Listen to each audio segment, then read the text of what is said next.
German ચાન્સેલરે Donald ટ્રમ્પને તેમના દાદાનું જન્મ પ્રમાણપત્ર ભેટમાં આપ્યું. જર્મન ચાન્સેલર ફ્રેડરિચ મર્ઝે તાજેતરમાં વ્હાઇટ હાઉસ ખાતે અમેરિકન રાષ્ટ્રપતિ ડોનાલ્ડ ટ્રમ્પને તેમના દાદા ફ્રેડરિચ ટ્રમ્પનું સોનાની ફ્રેમમાં મૂકેલું જન્મ પ્રમાણપત્ર ભેટમાં આપ્યું. આ ભેટ ટ્રમ્પના ભવ્ય શોખોને ધ્યાનમાં રાખીને પસંદ કરવામાં આવી હતી.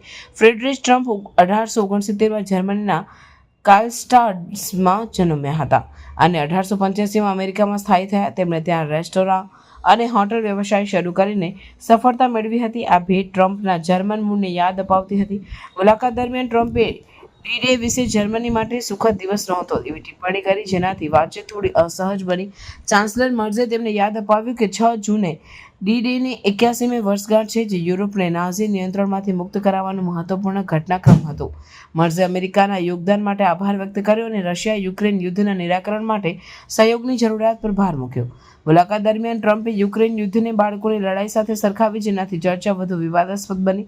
મર્ઝે રશિયાને આક્રમક તરીકે નિર્દેશ કરીને વધુ દબાણની જરૂરિયાત દર્શાવી. તેમણે જર્મન અમેરિકન સંબંધોને મજબૂત બનાવવા માટે ટ્રમ્પને તેમના પૂર્વજોના વતન કાર્લસ્ટાડ્સની મુલાકાત લેવા આમંત્રણ આપ્યું. આ મુલાકાતે ટ્રમ્પના જર્મન મૂળ અને તેમના દાદાના ઇતિહાસને પ્રકાશમાં લાવ્યો. ફ્રેડરિચ ટ્રમ્પે 1905માં જર્મન નાગરિકત્વ પાછું મેળવવાનો પ્રયાસ કર્યો, પરંતુ તેમને નાકામ કરવામાં આવ્યા હતા. આ ઘટનાએ ટ્રમ્પ પરિવારના અમેરિકામાં સ્થાયી થવાનો માર્ગ સુગમ કર્યો.